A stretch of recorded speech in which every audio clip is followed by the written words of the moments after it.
Welcome to the Carey Nieuwhof Leadership Podcast on YouTube. I hope this episode helps you break your next growth barrier.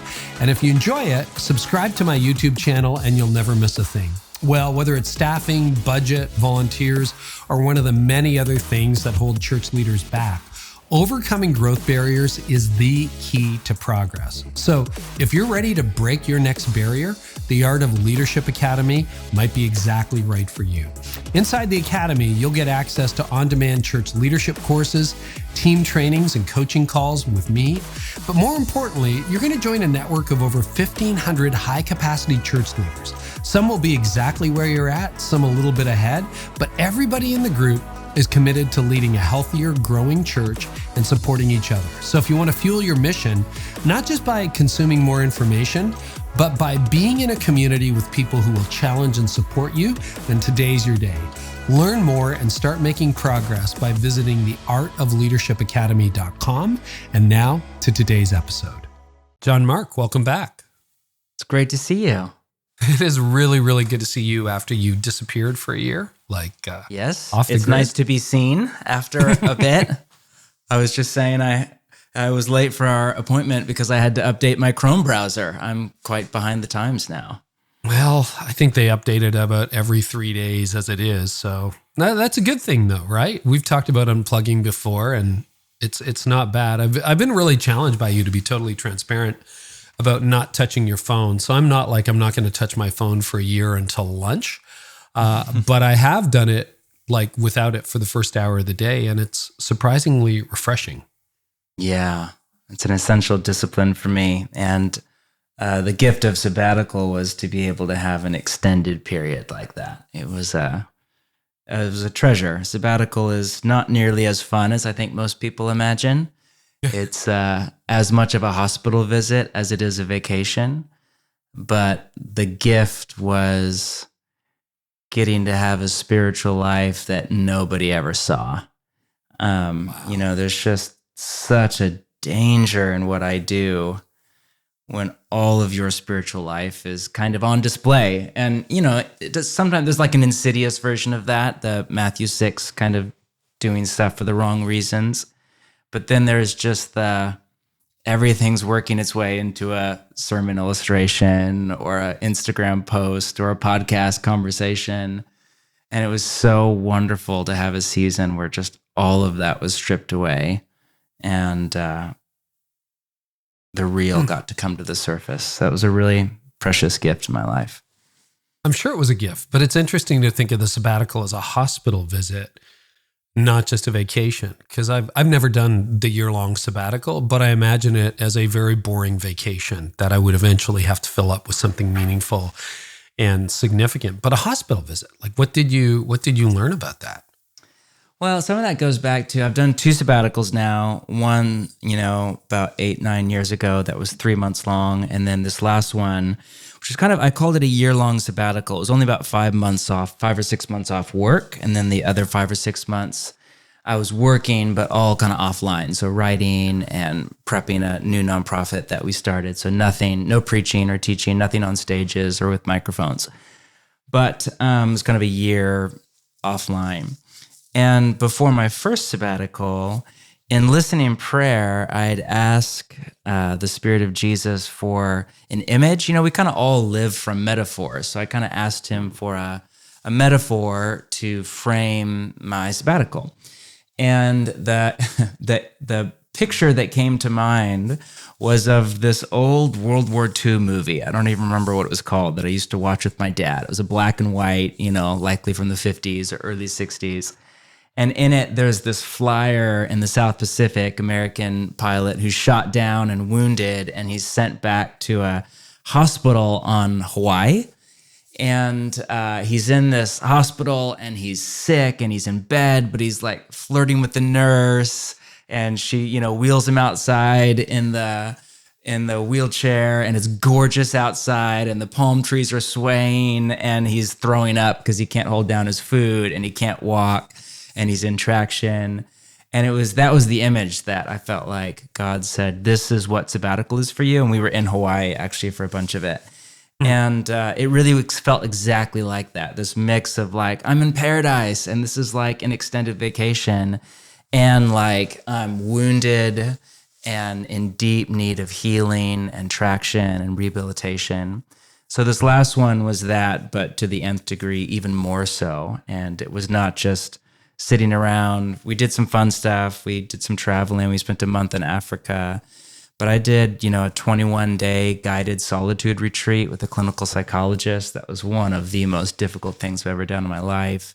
And a number of things like that were just trying to kind of make space. In ministry, you just, you accrue wounds, and that's part of the job. That's not a sign that something has gone wrong.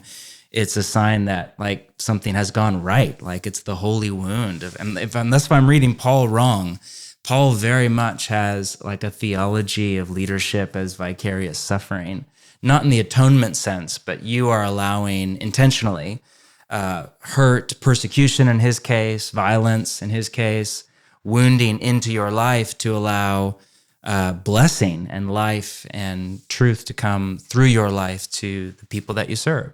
So it's inevitable that like you just end up like pretty beat up after a while. And so finding a space to attend to those wounds and to let them become holy wounds, whether that's through sabbatical or therapy or some other, medium, is absolutely essential. Otherwise, we begin to minister not like from those wounds, but from like unhealed wounds, which is where so much of the dysfunctional leadership stuff comes from, Yeah. The last time I think we were talking was right before your sabbatical. And we were talking about your wounds and coming through COVID and the whole deal. And you wrote a really beautiful post for my website, which we'll link to, I think it was called Pastor, What Do You Do With Your Wounds? Yeah, that's right. Yes. That feels like a lifetime ago. Leaders. It probably does, right? That was barely 14 months ago, a year ago.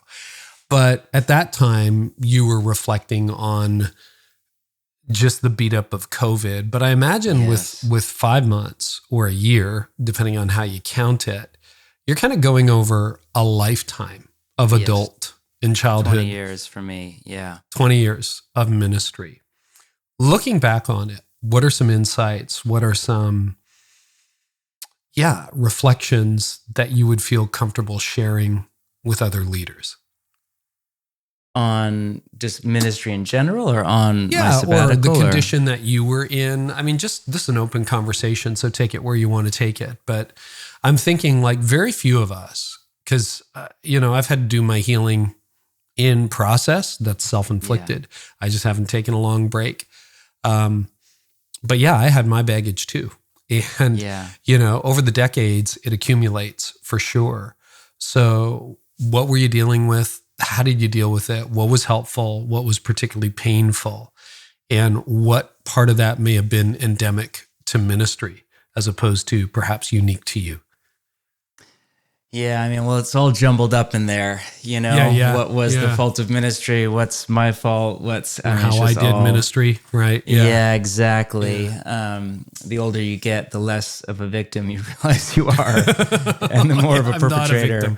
And we all are, but we're all perpetrators too. It's a both and. But it's interesting. Now recalling that post I did for you right before I left, that whole season of my life's a bit of a blur. But on pastoral wounding and holy wounds, I had a real sense that leading in Portland, Oregon, of all places, through 2020, Portland was essentially the most intense of all the race riots in all the world. And we were just a few blocks from the riots. So just living through that and all the stuff you did not see on the news at not just a socio-political level, but at a spiritual level, I had a real sense that season in particular messed me up pretty bad. And then to go straight from that and COVID and the election and all this stuff straight into a transition out of the lead pastor role, which is not exactly, it's not a walk in the park. It went very well, but it took everything out of me. So, those two things. And then right after that, we went through a real, a personal tragedy. I'm not at liberty to talk about, but experience of grief and loss for our family. And so it was kind of 3 waves back to back. I had a sense that all that had messed me up pretty bad. And actually recently, as part of my sabbatical, I started working with a unique kind of psychiatrist down in the area where I'm living right now, who does brain scans. It's a kind of a different approach to psychiatry. It's not drug-based. It's kind of brain scan-based, and then a holistic kind of approach to healing your brain. And so I was shocked and not shocked when he diagnosed me with PTSD and emotional trauma. And he said, have you been through something very traumatic the last few years of your life? I was like, I have no idea what you're talking about. And it was just crazy to see like a scan of my brain and see like, all right, this is what this part of your brain is supposed to look like, and this is what it looks like. And so one of the major learnings, I think, was just like the importance of my body. I've been thinking about that a lot lately, like, Pope John Paul's theology of the body, and just how essential the body is in our formation and our life, all the, the body keeps the score kind of stuff. Just learning so much about that in my own life and a couple of people that I work with closely, and realizing, whatever long-term, ministry looks like, whatever formation looks like, it has to really take seriously the body. And at 42 years old, what's the saying? It's not the years, it's the mileage. And because I started so young, I just feel like an old man in my body. And I'm doing really well, and lots of things are trending in a really good direction. But that's one of the major takeaways, is just the toll that it's been on my body. Yeah.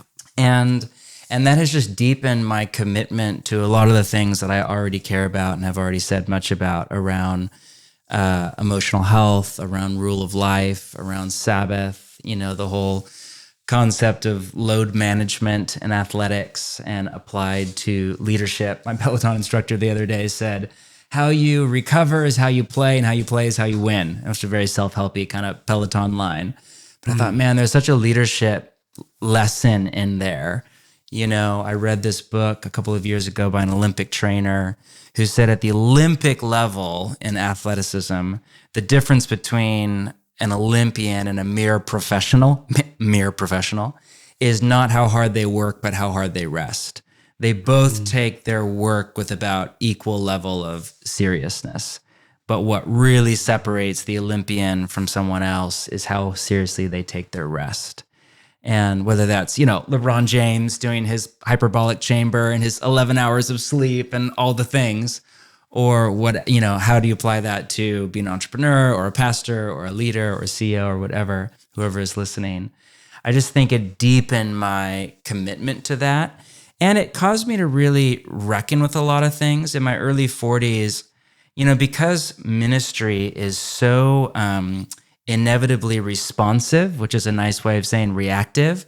Like now I'm doing a new job for the first time in my whole life. I'm not leading a church. And the major difference is it's like so much less reactive. It's more like we plan out our year and we plan out our month and our week. And not that things can't interrupt or get behind schedule or go sideways. But, I was reading Obama's memoir a year or two ago. And whatever you think of him politically, it's just a beautiful read. It's an interesting book, yeah. Interesting book. And did you remember that spot where he said 90% of the presidency is dealing with crises and problems you inherited from your predecessor. And only if you can do the 90% of your job well, do you even have a chance to try to do the 10% of your job that you actually signed up for, to like move your vision forward and change America how you want it to be. I'm like, I remember thinking that's what pastoring is like. 90% of the job is dealing with problems and stuff you inherited and tyranny of the urgent. Only if you even get that done and solvent can you take the 10% that you really care about, whether it's discipleship or the lost or the city or whatever, And man, that resonated with me. And I think because ministry is so responsive/reactive, and that's just built into it, I think it's so easy just to get sucked into a lot of dysfunctional patterns because you're never done. There's never an end to the to-do list. You're never off. And so I think I justified a lot of chronic bad decisions by saying, this is just a season. I just got to get through this. It's COVID, and then it's the election, and then it's the transition. You start to realize at some point, no, like this is ministry. It's just crisis after crisis after crisis. Like that's okay. Like make peace with that. You can live a beautiful life in the middle of that. But at some point when you're 42 years old, you can't just keep saying it's a season. You start to realize, no, this is me. I'm the problem. Yeah. And I can blame it on this external stimuli, but I have now this, patterns that I had to face. In my life, it would be like chronic overcommitment in an attempt to please people or whatever. Some of these patterns, idealism that results in overwork, some of these patterns in my life, I can no longer explain away based on, we're a church plant, we're this, it's a season, we just have to get through whatever, Easter. You start to realize, oh, wow, like it's just who you are becomes more and more glaring and clear.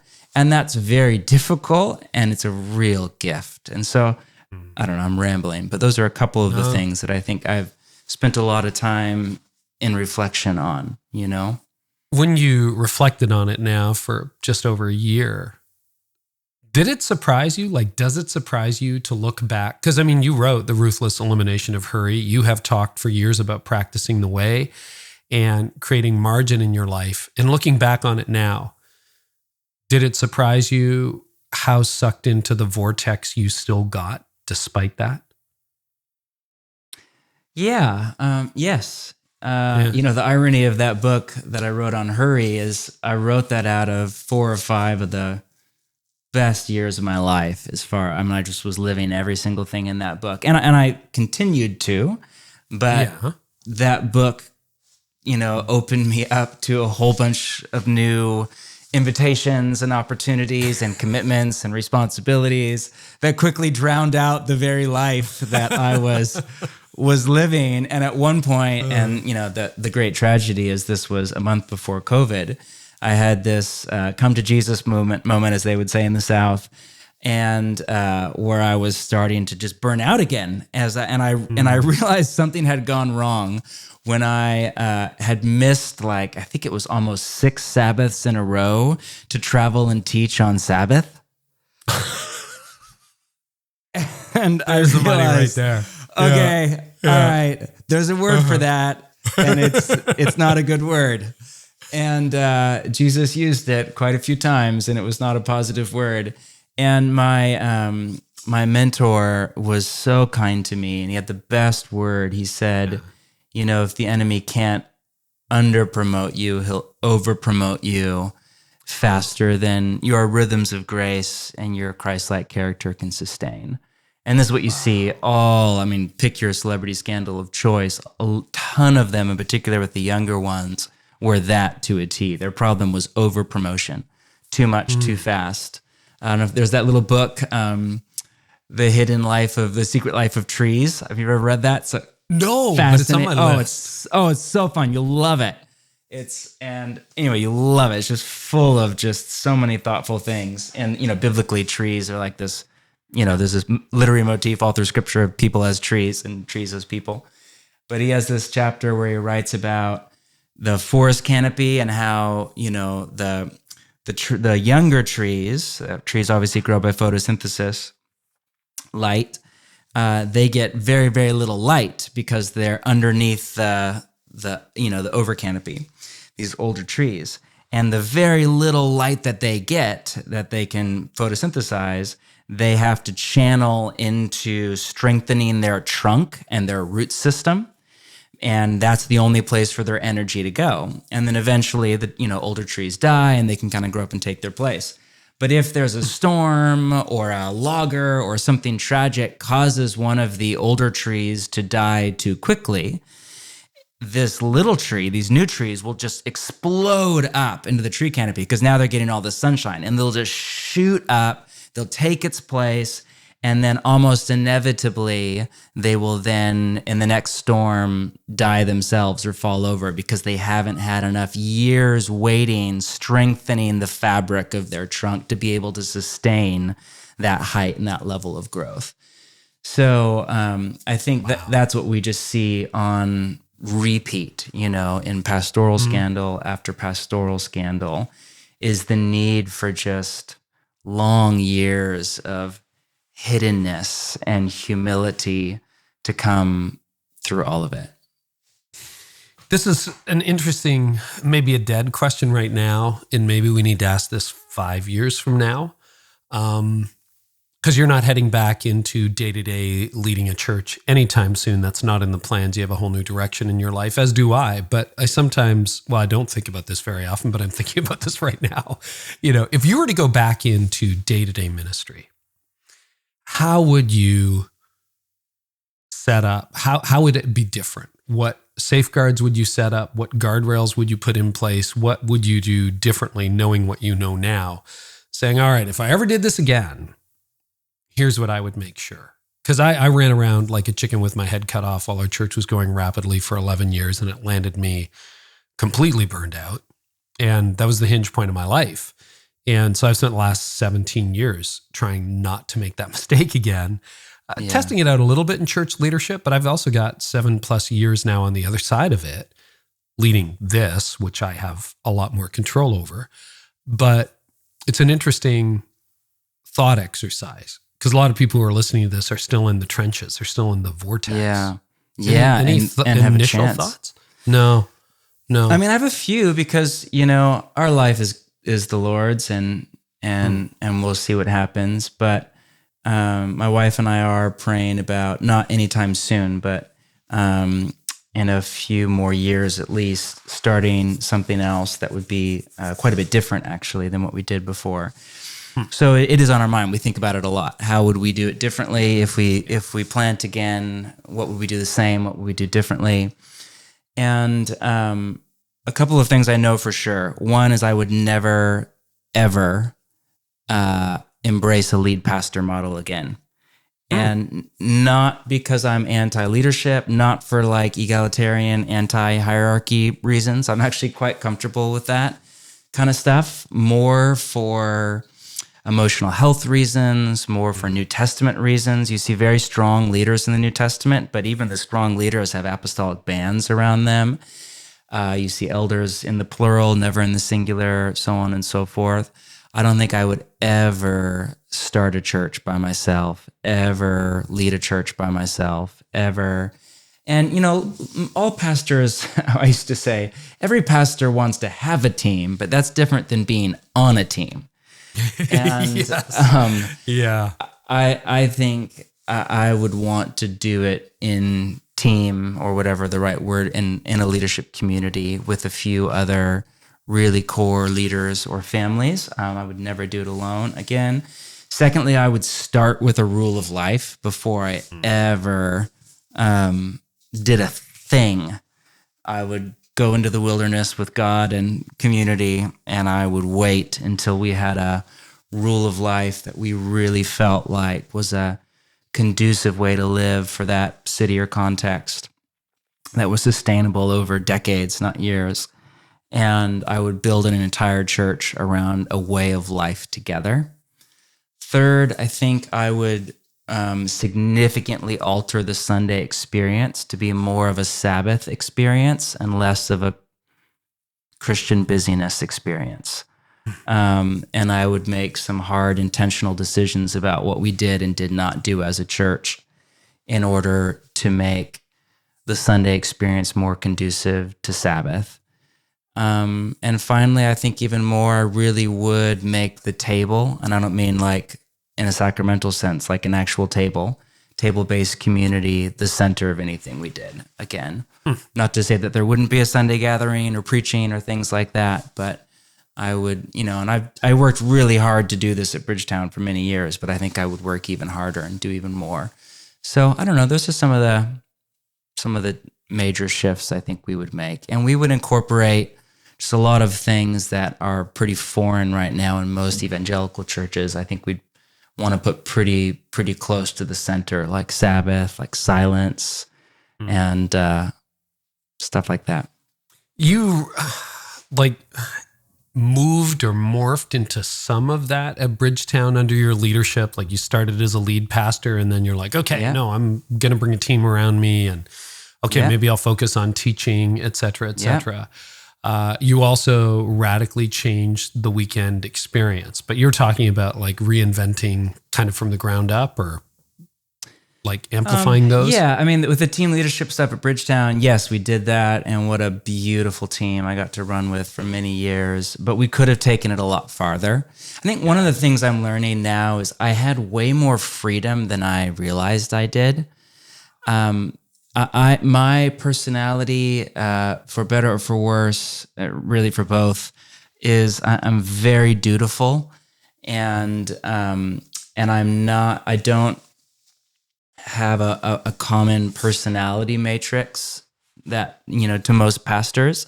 So I always have felt like the odd person out. And I think the result is I regularly felt like I had to fit a certain template to be a, quote, good pastor. And because I wanted so badly to be a good pastor, I kept trying to cram my life into this template of a basically busy, extroverted community organizer kind of person. And that's just not who I am. And I think in hindsight, so much of that pressure that I felt, there was legitimate pressures from people, but there's always going to be legitimate pressures from people. And so much of it was self-inflicted pain. It was not of Jesus. Yeah. It was not coming from my elders per se. And, if I had come to them and said, let's rebuild this and let's have, multiple lead pastors and you lead this and I'll lead this and I bet you anything I would have had a warm and loving yes. But I think I just grinned it and bared it for so long to both my detriment and the church's detriment. So yes, it was a wonderful run at Bridgetown. If I had stayed, in fact, the original plan was for me to go on sabbatical and then come back as like a founding pastor, teaching pastor, and have hired a couple other people to play and really take team leadership to the whole next level. And instead, very long story short, decided that it was my tenure there was done. So, but that would be really important to me if I were to ever do it again. And I think you're seeing that more and more. Like I'm of an age where when I started in my in my kind of stream of the church, I didn't really know anybody leading in team. I knew like one or two churches that had a teaching pastor that was different than the lead pastor. The only churches I knew leading in team were really small. And I remember my mentor saying to me, only small churches do that. We're at a large church at the time. No large church can lead that way. That has just been so thoroughly debunked in recent years. And now you have a couple very large, very successful churches. Not that large and successful are the same, but you have some very large and very successful churches that have 3 lead pastors or leadership teams or apostolic teams or just totally different models of leadership. And so I think it has thoroughly debunked that myth. And I think, the one-stop shopping kind of pastoral call, I don't necessarily think it's bad. I just think it's so rare to find somebody with the capacity to do all of that well. I always felt like, I don't know if I should say this on a podcast, but that business maxim, the triangle, what is it? Good, fast, cheap. And the maxim is pick 2. So you can have good and fast, but it'll be expensive. Or you can have fast and cheap, but it won't be good. Or you can have, you know what I mean?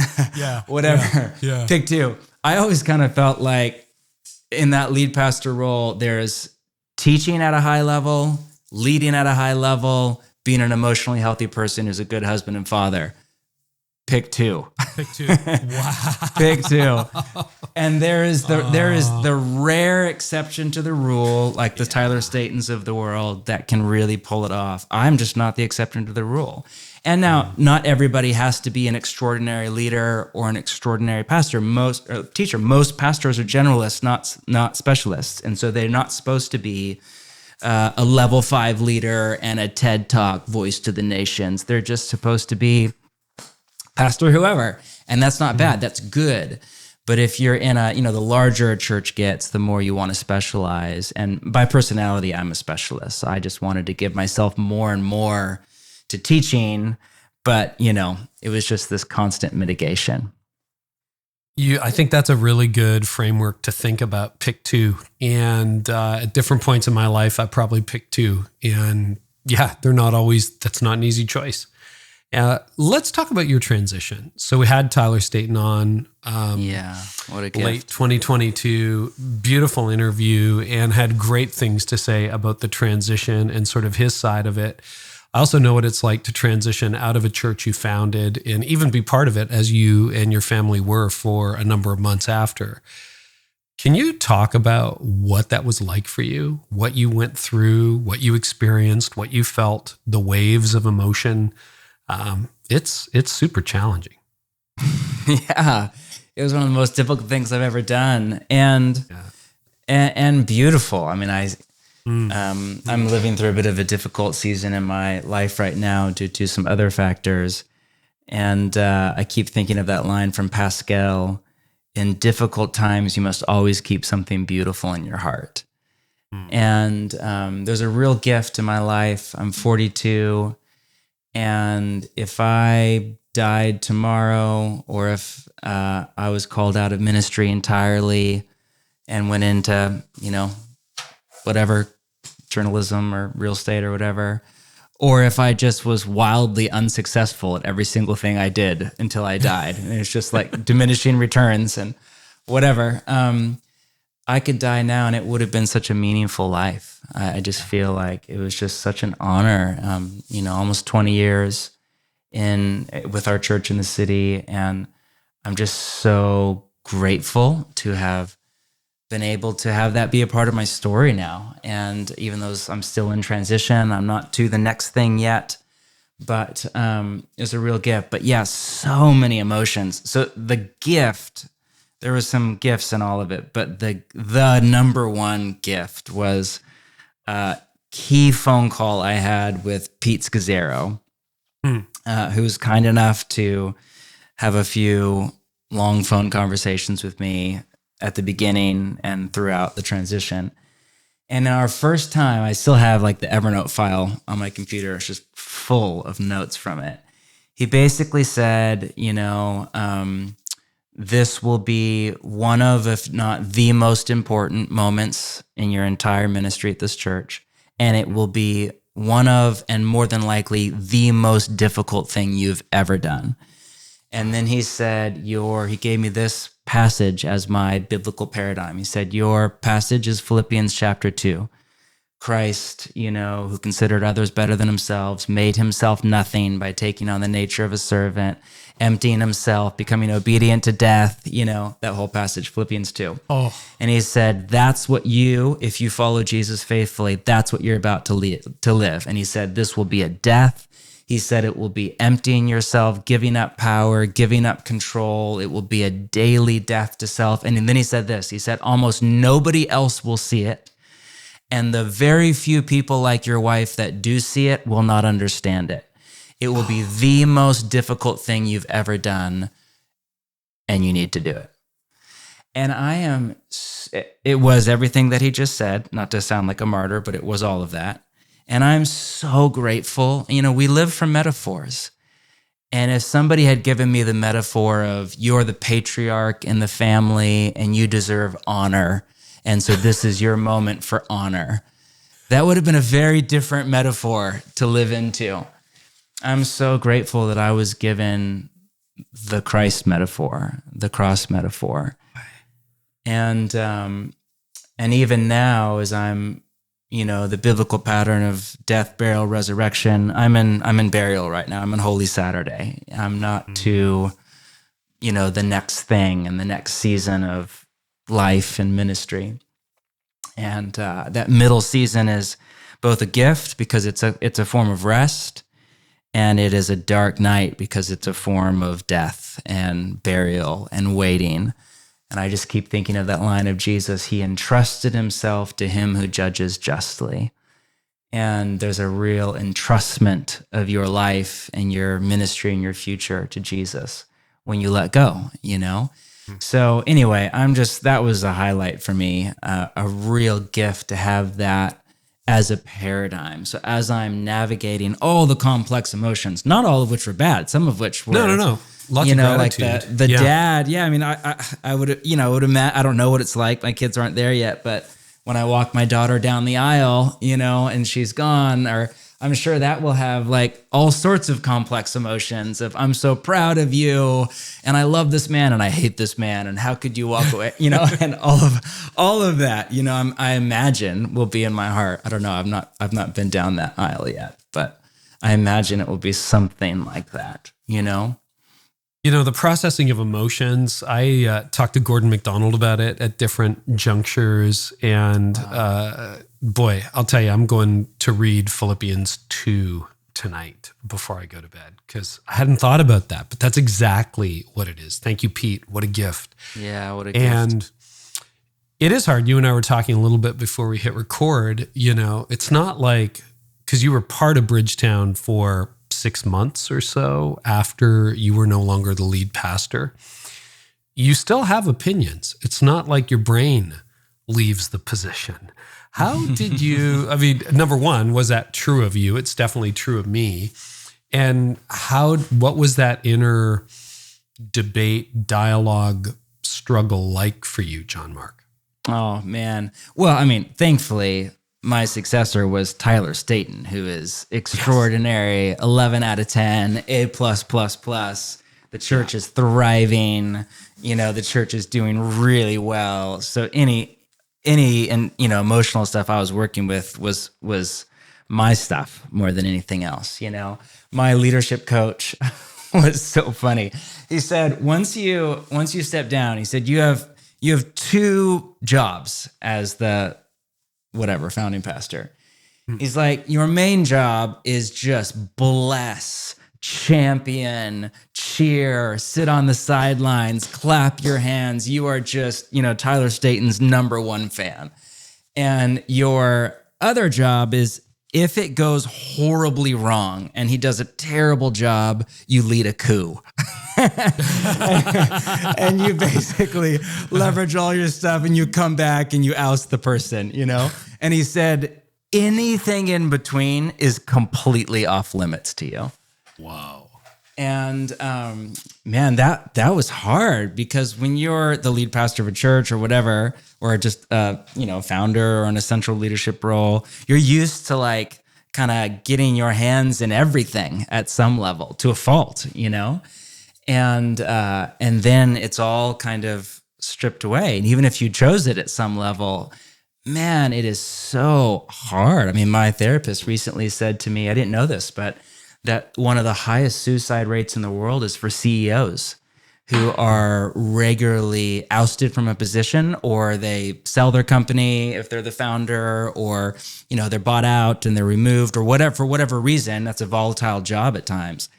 And to go from being like at the center of an organization to being on the outs and have all of your identities stripped away and all of that dredges up, it's apparently like just staggering the suicide rates for these highly educated, highly successful, highly accomplished people are often just wrecked by this, So that was such a gift. It's no secret that almost no transitions, especially from founding pastors, go well. I think the number is 33% go well. I don't know how they measure that. The odds are not in your favor.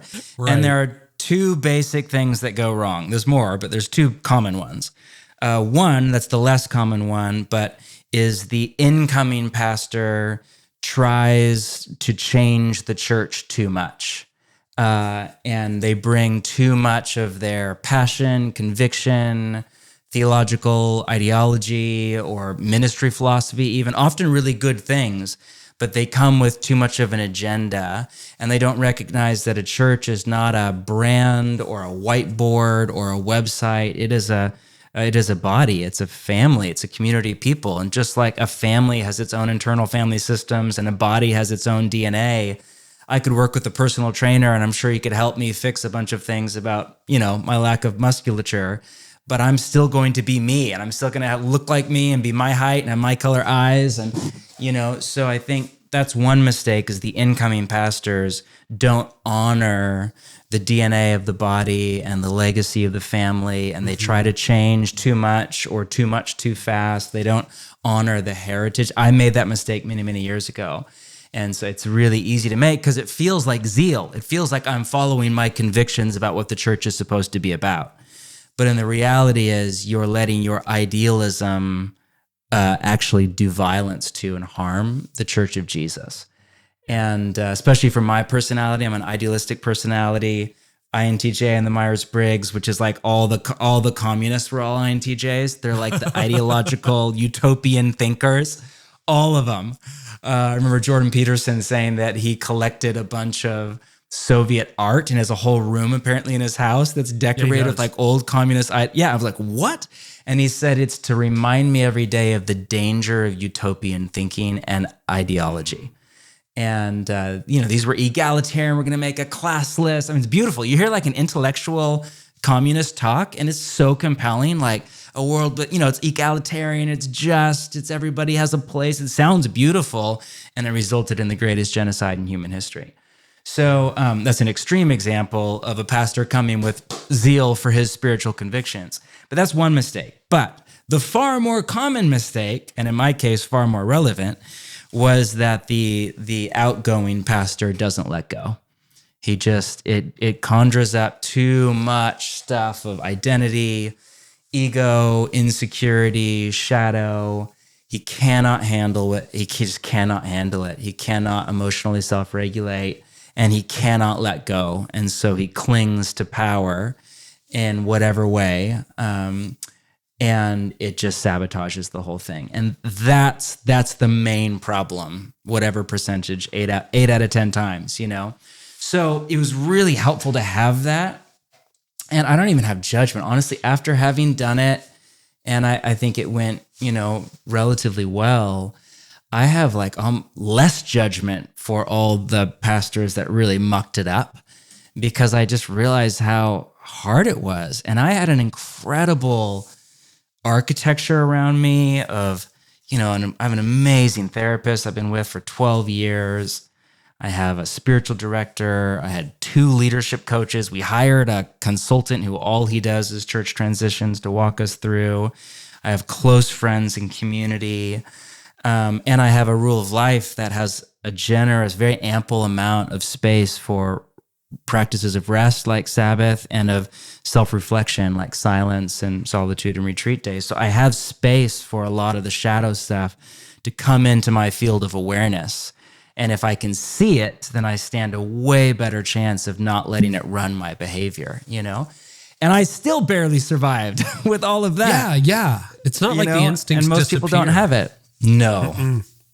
No, and I was really blessed to have an incredible successor too, who's done great. I mean, like breaking all-time highs, which is amazing. And getting to walk with him has been great. But, you're right. The guy who goes back in and or woman and tries to grab the wheel and like, all right, I got this. It's like, oh, I get how that happens. Like, this is not a mystery to me anymore.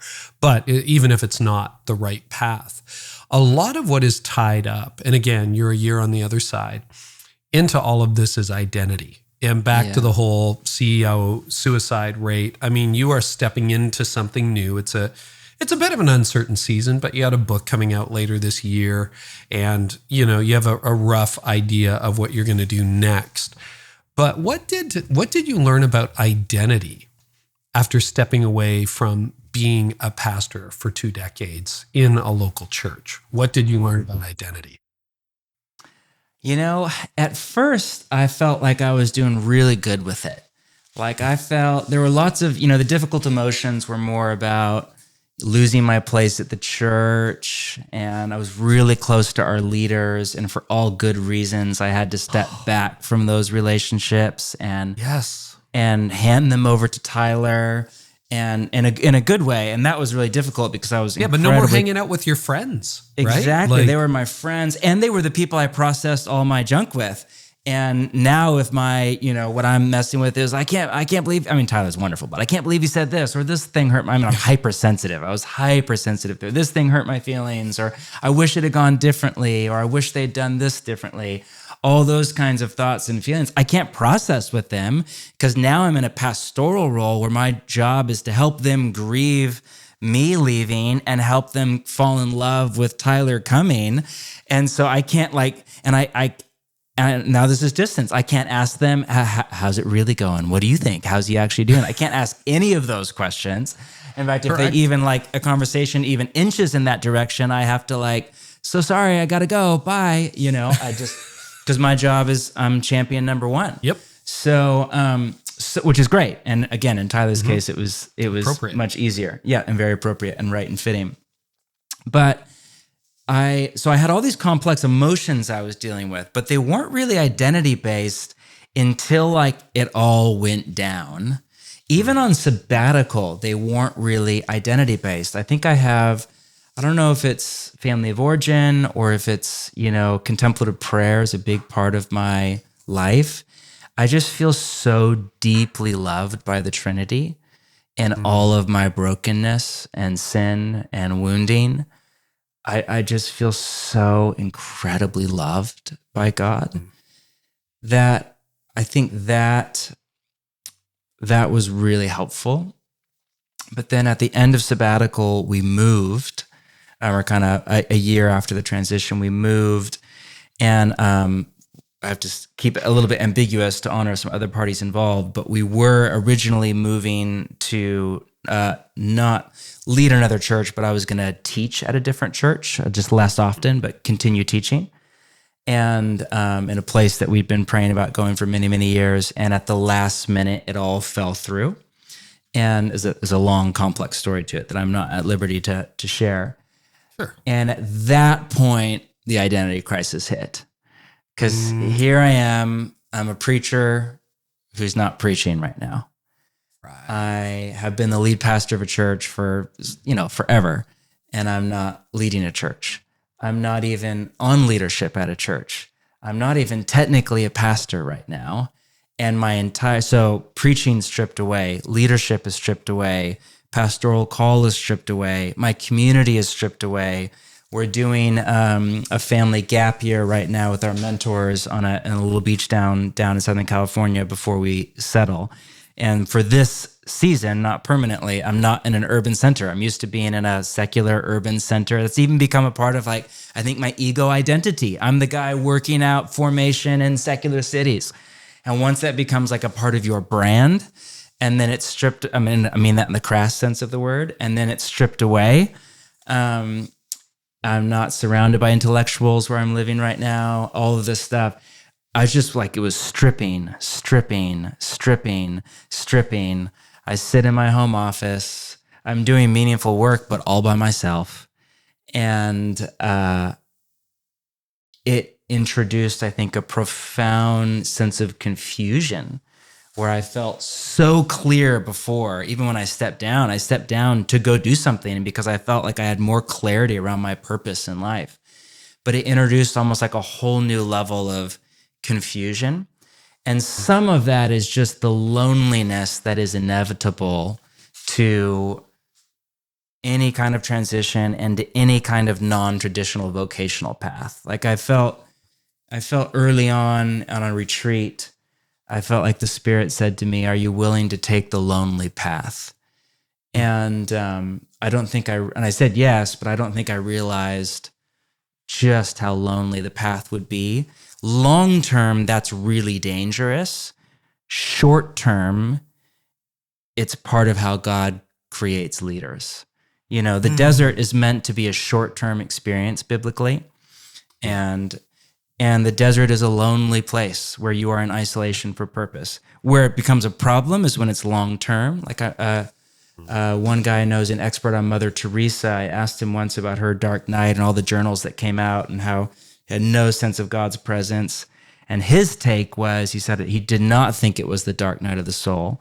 He thinks it was in her early years when she was so joyful. She was surrounded by and grounded in community. But once she got older, she became famous and she became isolated. And in her isolation and loneliness, it almost blackened her experience of God. So I think long term, it's important for me to live deeply in community. And we have good people around us. But there is a short-term period I'm living through that's a desert, biblical motif. It's a desert experience. And that loneliness introduced into me a real crisis of identity and of purpose. I think identity and calling are two sides of the same coin. We do who we are, and for better or for worse, and hopefully for better.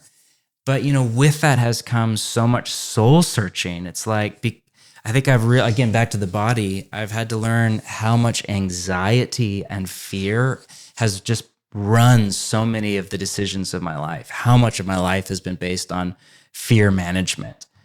And when what you fear comes to pass, and when so many of the things that you look to for safety and security are stripped away, it's brutal, but it is also an incredible gift to be able to hold your life before God and think more wisely about how best to use it and get some more distance, because I think I would have just rushed to the next thing and rushed to, okay, I'm going to go do this thing now. I'm going to go do, and this busyness does that. Busyness is an incredible coping mechanism for people because it enables people to not face their fears.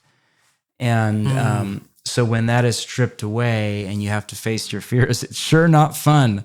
But I'm really hopeful that right now I'm learning some things as we discern what exactly to do next.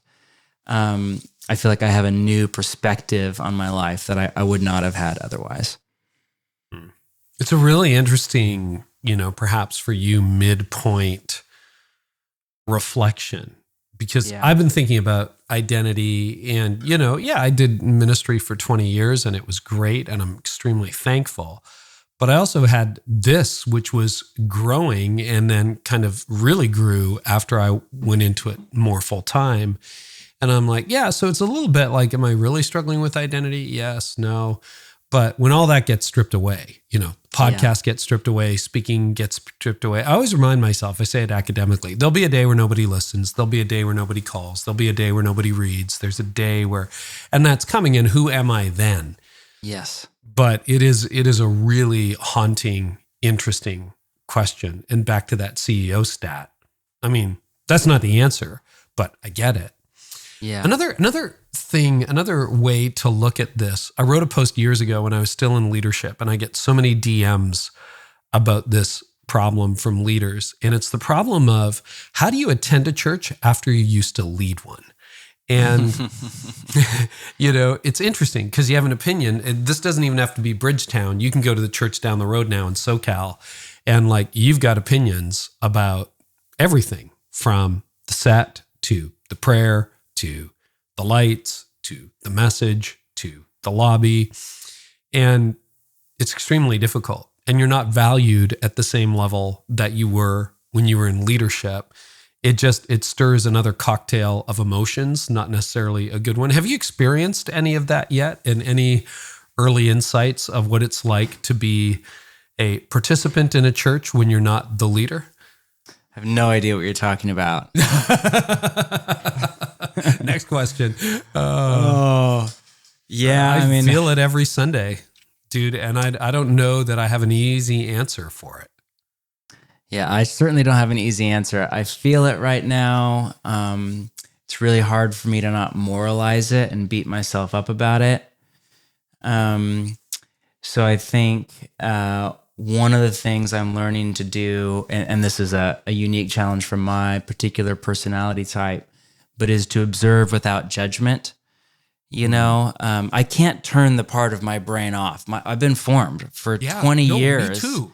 Anything that went wrong in a Sunday service, I would write it down on my Evernote in the front row or whatever, because it was my responsibility, if it didn't self-correct it, to circle 100%. Back around and fix it. So you 100%. do that for 20 years, and I'm a perfectionist and a high value for excellence. I care about words. I care about language. So you do that for 20 years. It's not like you can just turn. My brain has become a certain type of brain. And I can't just turn that part of my brain off. And I haven't been a participant in church since I was in high school. was the last time I just attended a church. I've been on staff at a church since I was 19 years old. So, and we planted really, really early. So I think trying to erase that part of my brain that sees all the things. I mean, I was laughing the other day, and there's a gift to it, because if you can see it, but it's not your problem. Like the other day at our church, with this beautiful church, but there was a slide that had it had a misspelled word that was quite egregious on the slide. And my first thought was, what idiot misspelled? And then I was like, not my problem. That's amazing. I can just have a slide that is somebody messed up. It's not my problem. And again, that goes to my level of, obsessive compulsive stuff. I have a great therapist, praise God. So I think learning to observe without judgment is amazing. One hidden gift in it, especially as we think about if we ever were to start something again, in 4 or 5 years that was different, is it's been a real gift for me to experience the church without my ego identity tied to it, which could not have happened if I had stayed at Bridgetown, but since we've moved, my ego is not tied up in this church at all. My sense of self, my sense of self-worth, it's just not at all tied up in this church. And that enables me to see myself better, and enables me to see the church better, and to have a more objective perspective. It's that, which is, I think, a massive problem for pastors, especially those that aren't super self-aware or went right into ministry at a young age, is we forget that much of what we're passionate about is the kingdom of God, and some of it is just about our own career. And so we expect the rest of the church to be as excited about certain initiatives as we are, or to show up for all the things that we are that. But we're like, it's our job to do this, and our ego's tied into it. And we can't extrapolate out our ego from our vision for the year ahead. All the best we can do is be aware of it and hold it with self-awareness and humility and honesty. So that's a real gift. There was this church planting movement about 10 years ago. They're not planting anymore, but they planted some really good churches. And part of their process was a 2-year period that they called ministry detox. So if you were going to plant through them, you had to move and join one of their ascending churches. You had to spend a full year working off staff. So most of these guys would get low-paying jobs at banks or whatever. And you were just with the sending pastor, would just spend time with you. You'd eat meals together. You'd pray together. Zero ministry, zero training, just a year where you're just going to be a person and work at whatever. And then a second year of preparation and learning and training. And then you would go. And they called it ministry detox. And they believed it was essential that you go through a period of detoxification before you go back out and plant. And what they all said is that you experience the church so differently when you're not the pastor, and when your ego identity is not tied up into it, And so I think every pastor at some point has got to have, or it would be, not got to have, it would be wonderful if all of us could experience some of what I'm experiencing right now, as hard as it is. The other thing that I'm learning is, it's just caused me to double down on really viewing my table community, just meaning the group of about 20 of us that do life in a neighborhood around a table, as really my primary experience of church, and Sunday very much as secondary. And that's always been a part of my ecclesiology. I said that from the pulpit for many years at Bridgetown, and meant it. It was not just branding. I really meant that, and have trying to been living that. But it's especially true for me now, because I can enjoy a meal with deep, honest conversation with my community in ways that are much easier for me to just be at peace and enjoy than a Sunday experience where that part of my brain is I do the sermon differently, and the sermon's about 8 minutes too long, and oh man, the sound guy today is struggling, And so it's great. And it's also one of the things I'm loving too. The church we're at, which is our mentor's church, is a totally different type of church, which I love. So it's all built around Dunbar's principle, the sociologist who said human beings Dunbar's optimize. number, that kind of thing. Yeah. Exactly. So they won't let it get bigger than 150 people before they plant. They do a full meal together every week. It's incredibly communal. There is a Sunday gathering. It does have a sermon and singing, but it's not why you would come to this church. And so I think it's helpful for me that I'm not sitting at some mega church or whatever, just critiquing, but I'm at a very different type of church where I'm actually learning a lot. That has a different value system. It has different strengths, different weaknesses, different light, different shadow. That's really helpful, I think, for me too. Thanks for going there. But can you answer that question? Can you pastor me a little bit here? Like what? What advice for me, would you have for me? I'm still plugged in at our church, and Jeff has asked me to coach him twice a month. Not that he needs it; he doesn't need it, but he finds it helpful. So I go in Thursday morning, every other Thursday. We spend about 90 minutes together, and I'm just like, whatever he wants to talk about, we talk about. If he asks me my opinion, I give it. Otherwise, I don't.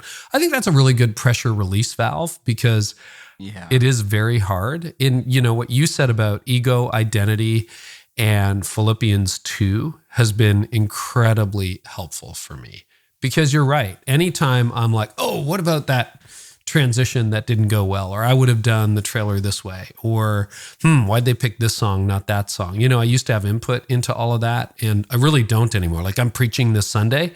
I don't know what we're singing. I don't know who's hosting. I don't know. And I'm a little control freakish, like a bit of a perfectionist on that stuff, particularly if it attached to the platform because the platform attached to me, right? Yes. So you want to really get into it. That's what's underneath it. And it's ugly and it's not pretty, but God is gracious and he redeems it.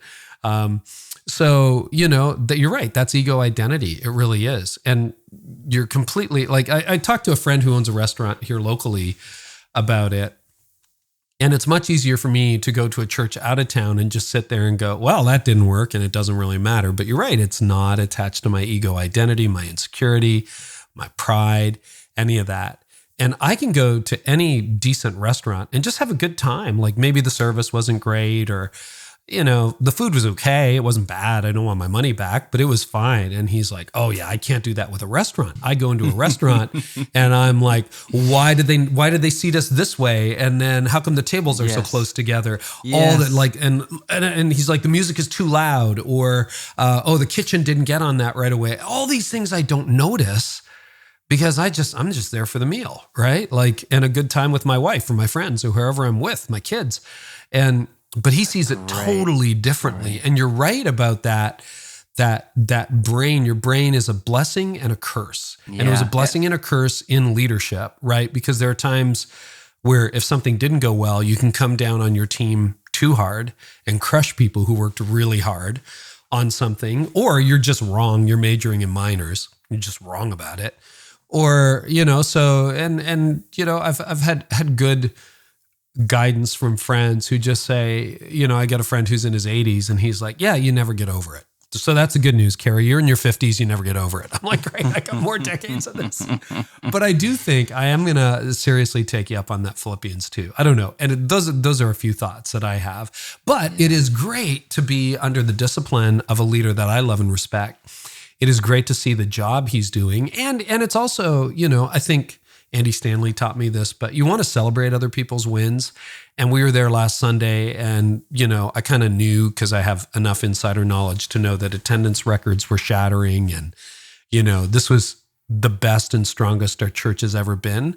But I was genuinely happy. Like I'm getting emotional thinking about it now. Like I'm so happy for that team. I'm so happy for our church. But then if you really want to do the psychoanalysis, am I happy because I started it or am I just happy because it's the right emotion, right? But I am tearing up right now. I'm just thrilled for the team there and Jeff and the work they're doing and the people we're reaching, I was saying to Jeff on Sunday, I'm like, I think the average age dropped 20 years this year. Like, this is amazing. Like, it's great. And it was already good. So I don't know. It's a good, you know what? It's that value of community. I am in a whole new role with some of the people that I've known for 25 years. And it's beautiful. And I have a few genuine, wonderful, authentic friendships that have endured and some great relationships. One of the tensions I have, just being totally transparent, is, I kind of want to go there on Sunday morning and just be an attender And you can't. sometimes, oh no, you can't. And You can't. you know, I was like, I want to talk to the people that I'm still kind of hanging out with, but I don't want to talk to everyone else. Now, half our church doesn't know who I am. They've all come since I left. You know, they have no idea who I am. I'm just an attender. But sometimes the there other are half people. of the church, you will never just be Carey coming to church sitting in the 9th row. Yeah. Nope. And I was complaining about it one day on the way home from church. It's like, why can't I just go in and sit in the back row and people have to stop me like I'm their pastor, but I'm not their friend? And Tony just looked at me and she goes, you were their pastor for 2 decades. Do you expect them to turn that off? I'm like, yeah, but I'm not their pastor. Jeff's their pastor. And she's like, you can't undo that history. And I'm like, that helped me so much. So for anybody who's in that situation, if these last 5 minutes have been helpful, that's what I'm going through on a regular basis. And it's something I voluntarily submit myself to. And I think it's a good spiritual discipline. Yeah. And if you approach it as a spiritual discipline, you know, in my better moments, that's how I try to hold it, you know?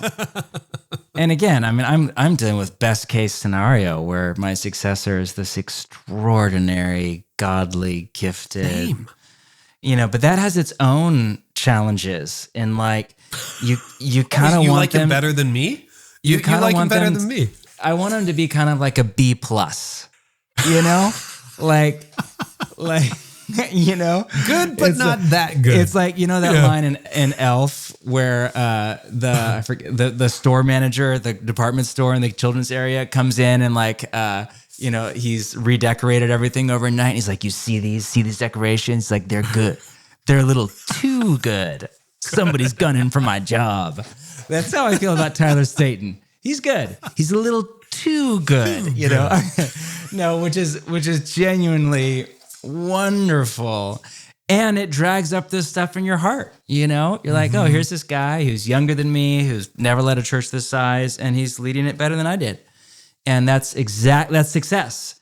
And that is, that brings up emotions in my heart that I'm like, whoa, where did that come from? And what's underneath that? And that is certainly not the heart of Jesus. And so to have that stuff come up, and to be able to view it as a spiritual discipline of, I just think it has the capacity to form in me some virtues that we see in Christ, such as humility, quietness, trust in God, things that are just not natural to me.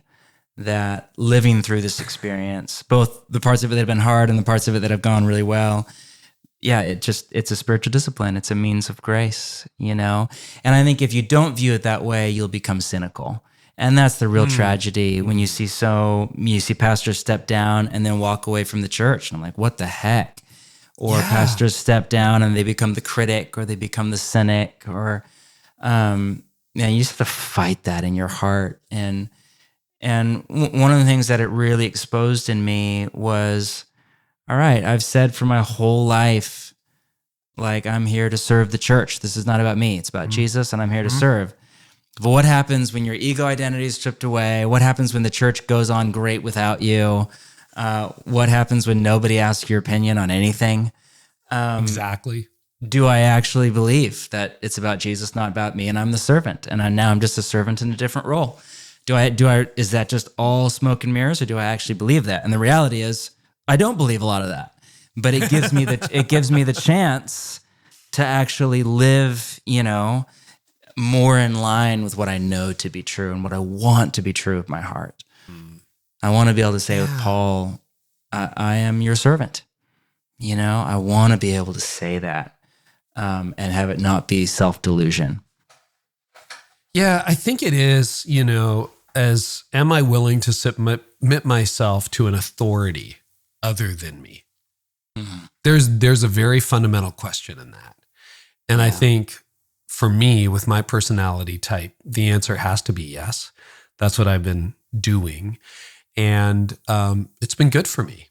And again, it's one of those things where, you know, you mentioned this and I look back and sometimes, Jeff cracks a code and I'm like, well, how come I could never crack that code? Like I tried and I couldn't, I didn't. And, but then at the end of the day, you just got to celebrate. You got to say, well, good for you. So it has been tremendous. And you know what, you're right. Because there are a lot of pastors who walk away from church. They don't go anymore. They don't attend anymore. Maybe they read their Bible, but they're out. Or a lot of worship leaders and I bet you we got thousands of them listening to this. And I would just encourage them to try to get involved in a local church and submit yourself as one under authority to someone else. And it will dredge up all the emotions John Mark and I just talked about, plus some others, I'm sure, because we didn't empty the list. We didn't get to the bottom. But I think it can be really good. And it's a joy. I'm glad I'm going to be there on Sunday preaching. And I hope I would be just as glad if I wasn't. Do you know? Yeah. So thank you. I'd love to ask you this because I have a good friend. It's a mutual friend, actually. I won't say who ended up leaving ministry after 4 decades. And we would talk regularly. And he said, I just don't know what to do with my days. I don't know what to do with my days. And he's not done. He's in a transition period like you. What do you do with your days these days? You've been working on a book, I know that, but how is that different than the rhythm of being in day-to-day leadership? I have meaningful work to do. So I'm not leading a community right now, but we've started this new nonprofit called Practicing the Way, and we're creating formation resources for churches. So I'm kind of basically like a discipleship pastor, resource creator for lots of churches. So in many ways, my days are the best they've been ever right now. And that was one of the reasons I stepped down from leading, was to give myself more to teaching and writing and really wanting, I want to make my best contribution. I'm just aware of how short life is. And I think that's my main, I was always a B+ leader on my best days, and Bridgetown did very well, but I think mostly because of the kindness and favor of God and the strength of our team and the heart of our community, not so much because I'm a great leader.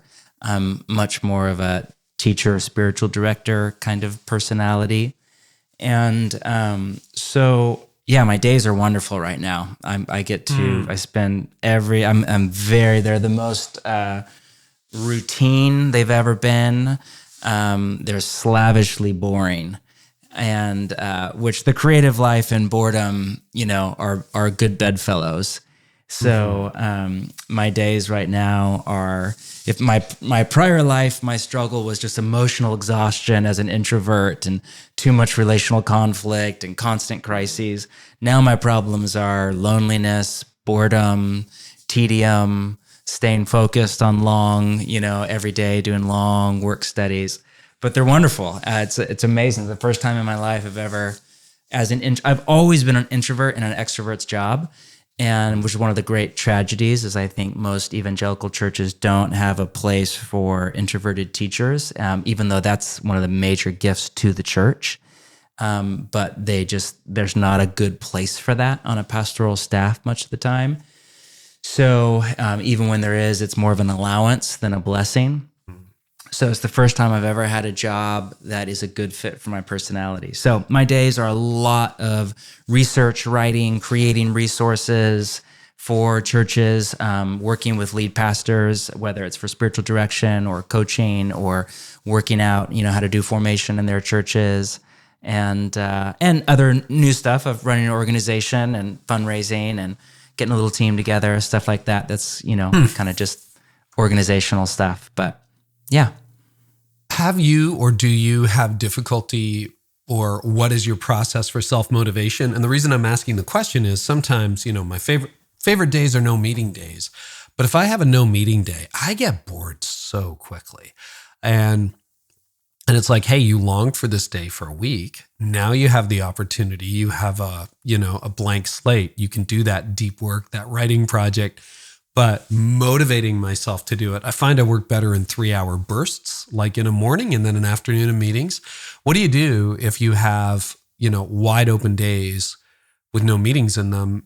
Are you able to stay motivated? What are some tricks? Are you just naturally wired that way? How does that work for you? Not long term. I think that, as I'm so introverted, that was always the dream. And I'm learning, I need a little stimulation and I need more than just a blank Word doc, So, my ideal day is basically get up early, pray, read every morning, and then do research and writing until about noon every day. And so then getting just like a good 4 or 5 hour block in every day of just deep work in Cal Newport speak.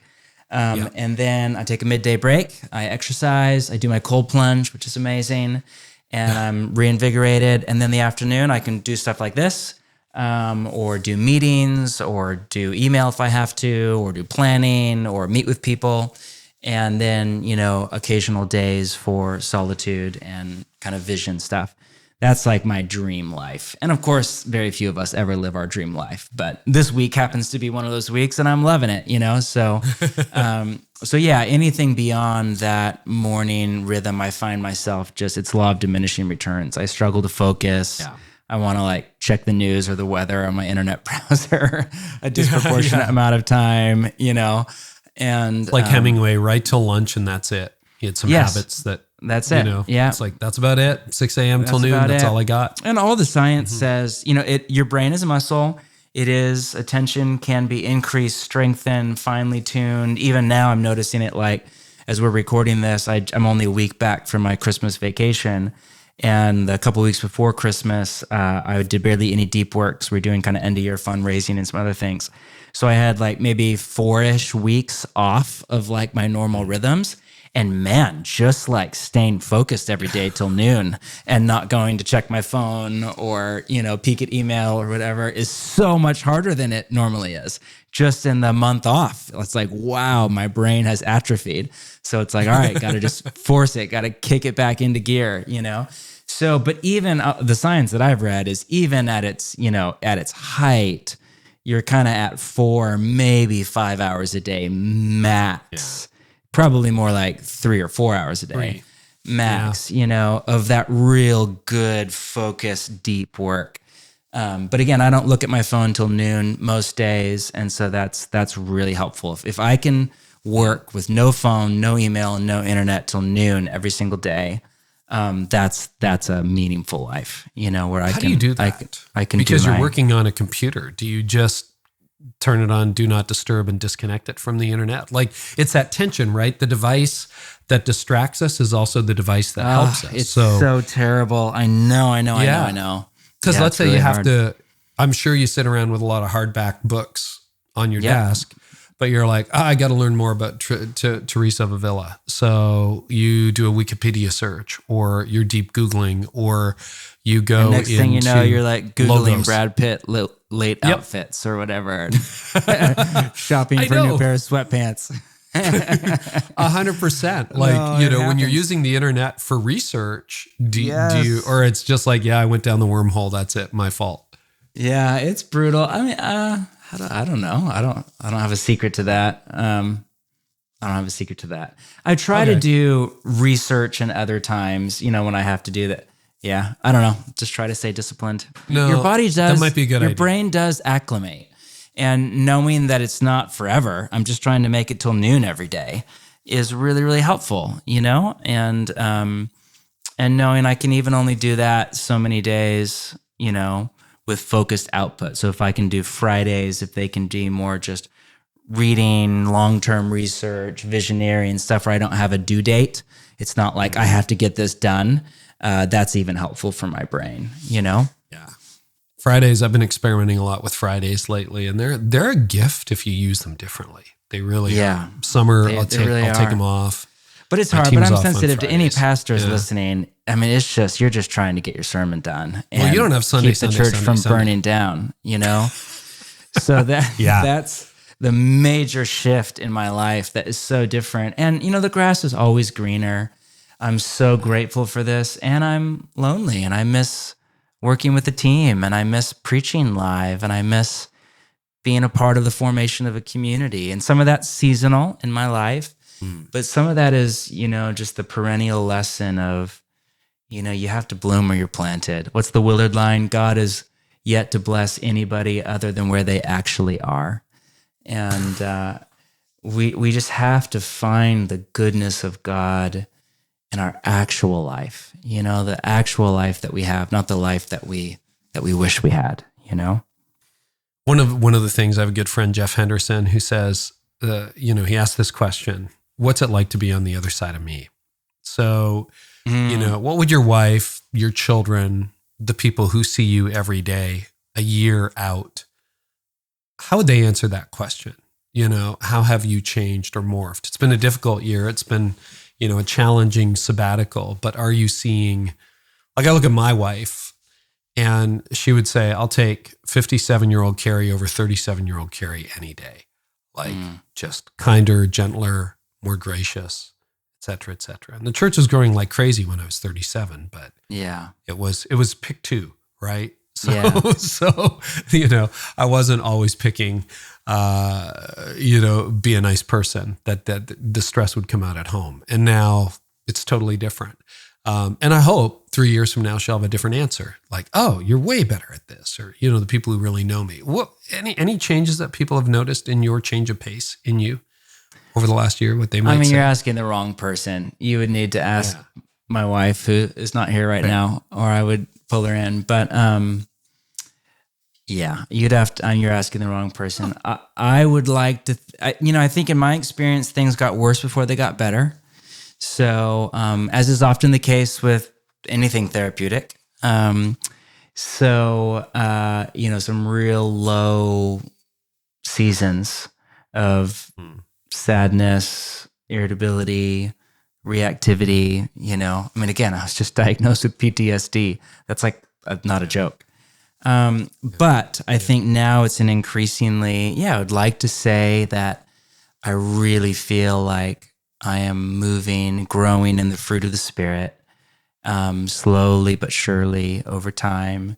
And the major difference for me right now is when I get off work, I'm tired, but good tired. I'm not exhausted like I was for most of my ministry. Just because, and that's not, I don't think that's so much a function of ministry, although there is a unique challenge there, but just my introversion in an extroverted job and all, So I still have days like that, but to get off and to be, it's incredible for me as an introvert to like want to go be with people. Like, we have dinner tonight with some friends and we have our community dinner tomorrow night. And I'm so excited to like go eat a meal with a bunch of people and the noise and the chaos. For me as a hyper introvert, that I have not felt like that way since I was in high school, So that is a real gift in this season. But yes, I do feel that I'm in a much better place, but I don't want that to read, therefore you too should quit your church and go do something else. Because I don't believe that. And there are other things about it that are far more challenging. And some of what I'm experiencing now is almost like an extended sabbatical season that won't be a long-term. I do imagine myself preaching and serving a local church long-term, just not as the lead pastor. Yeah. I don't know where we are at time other than past. Do you have time for one more question? Yeah, maybe one more, and then I need to go just because I have a meeting I'm supposed to be at right now. Oh, well, then you know what? Let's have you back on when your book comes out. Is that fair? Oh, sure. Of course. Yeah. That'd be wonderful. Let's do that. All right. That would be great. John Mark, as always, thank you. Oh, it's my honor to be with you. I love how you think about the world, Carey. I love the humility and curiosity and wisdom that you bring to the world. And it's a real honor to chat to you. It's an honor to chat with you too. And I feel like we had dinner and bared our souls about not being the lead pastor anymore and being part of a church. So if that helps some people along the way, I think you may have to edit some of that out. I completely defer to your judgment. I think it's okay. It's okay. Jeff knows all that. And, that's good.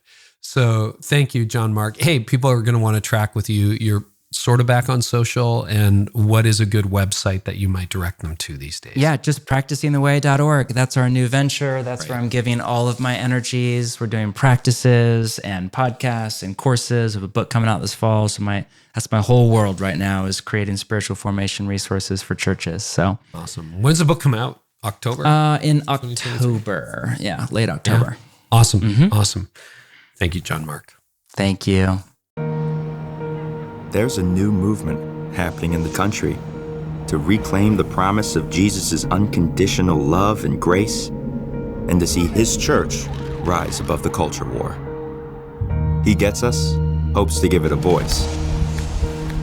The biggest faith campaign in history, He Gets Us invites a rapidly growing audience, from spiritual explorers to like-minded Christians, to reconsider the radical life of Jesus. Whether people believe Jesus was God or just a man, they're invited to consider his example for themselves.